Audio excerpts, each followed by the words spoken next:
Welcome back.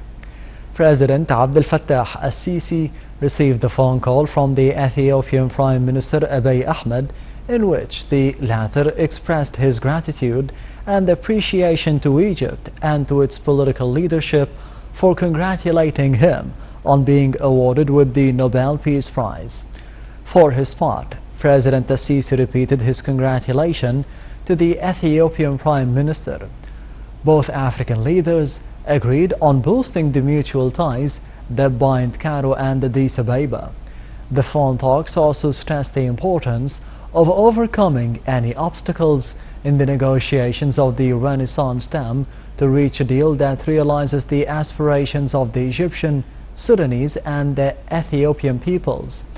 Earlier, President Abdel Fattah al-Sisi greeted Ahmed over winning the 2019 Nobel Peace Prize for his peacemaking efforts with Eritrea. Al-Sisi hailed the award as being a new victory for the Black continent and its leaders, who always seek to end all the conflicts and disputes in pursuit of stability and development.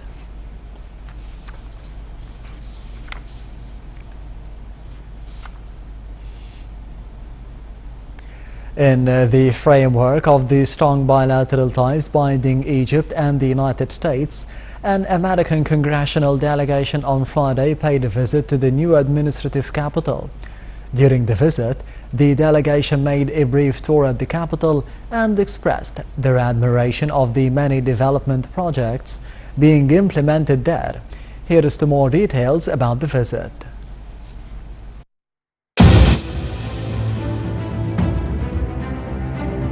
في واحدة من أكبر المشاريع القومية الحديثة وأحد ملاحم البناء والتشييد في مصر، وفد أمريكي من أعضاء مجلس الشيوخ والنواب عن ولاية جنوب كارولاينا في جولة بالعاصمة الإدارية في إطار زيارتهم in the framework of their visit to Egypt. The congressional members stopped in the most important sites of the new capital, expressing their admiration and hailing the achievements on the ground, describing the capital as befitting Egypt and its position and a turning point on the scale of new modern smart cities internationally. It is amazing. I'm stunned that all this could be done in such a short time. It is one of the most beautiful things I believe I've ever seen. But be honest, the Egyptian people are known for doing amazing things. Your people built the pyramids and the Sphinx. You're a very amazing and industrious people, and I am so amazed by all of this. Absolutely breathtaking. I'm excited for what you all are doing here, and hope that the partnership that we have with the United States as well as the state that I represent flourish because of this visit. Oh, it is a very beautiful place. The prospects are so wonderful. The energy to put it all together is so outstanding. I think that this will be one of the most beautiful capitals in this area and perhaps in the whole world when this is done. I give compliments, high compliments to President El-Sisi for the vision of making this happen. I mean, this is most impressive. This entire development and the vision behind it is incredible, and it's a phenomenal feat to pull off. And I think that the vision and the effort that is behind it is very well thought out, and that I think it has enormous potential for this country. The legends binding together in the new administrative capital, the Cathedral of the Christ, the biggest in the Middle East, and the Mosque of Al-Fattah Al-Alim, one of the biggest mosques in the Middle East and the world. The congressional members expressed their appreciation to the pivotal role of Egypt to spread peace in the Middle East. I think it's really neat to see the diversity that you've included with the mosque and the cathedral, and just the ambitious project you've done, making a very modern, beautiful capital right here. Description just does not really get it until you actually get here and see it. It is fantastic, and I applaud his vision for no minorities and making everyone feel valued in the new Egypt. It is delightful to be here. كما ثمن الوفد The congressional members also appreciated Egypt's efforts led by President Fattah al-Sisi to combat extremism and to instill religious tolerance along with the development path, the social path in the country. We want to expand the cooperation, the trade, and we want to work together. The United States is a very young country. We're only 250 years old. Egypt is thousands and thousands of years old. Your history and your heritage is so stunning, and I just love it here. You have a wonderful, beautiful country. I want to expand on the trade, expand on the cooperation. I think we can learn a great deal from you.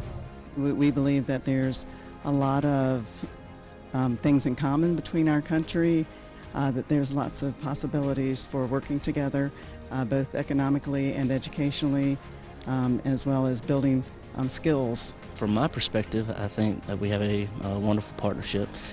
As with any partnership, we want it to get closer and want it to benefit both sides even more so than it currently does. So that's part of the reason we're here, is for South Carolina to continue trading with Egypt, but to increase that, and then to increase our communication, and whether it's education, health, or economic trade, and especially agriculture. I think that the attitude and the mindset of the Egyptian people, especially under President al-Sisi, is of such that we will be able to break down barriers, establish new relationships, and perhaps our country should work even closer and closer in the days ahead. الوفد الأمريكي. The American delegation expressed their support to the economic reform plans adopted by Egypt and touched its... I just love it here. And your people are so beautiful and so nice and so kind to everyone.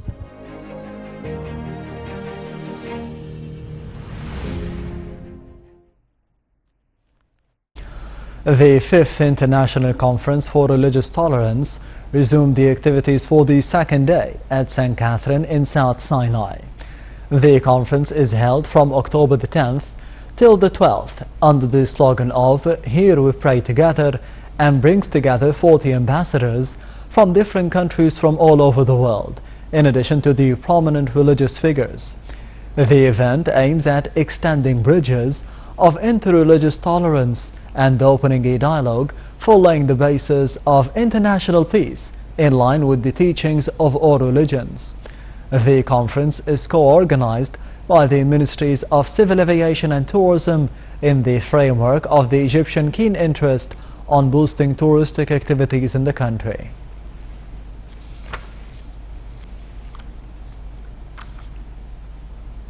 The coordinating committee of the political parties and the politicians condemned the Turkish assault as being a blatant breach to the Syrian sovereignty and the violation of all the international laws and norms. The Democratic El Gil party called for an immediate stop for the Turkish aggression and held Turkey accountable for any breaches to the Syrians' rights, as well as a return of Damascus to the Arab League. Meanwhile, the People Republican Party strongly denounced the Turkish assault in northern Syria as a violation of the sovereignty of an Arab brotherly country. Also, the Conference Party deemed the Turkish President Recep Tayyip Erdogan as being a war criminal and called on the international community to launch an international criminal probe in order to hold him accountable for his deeds.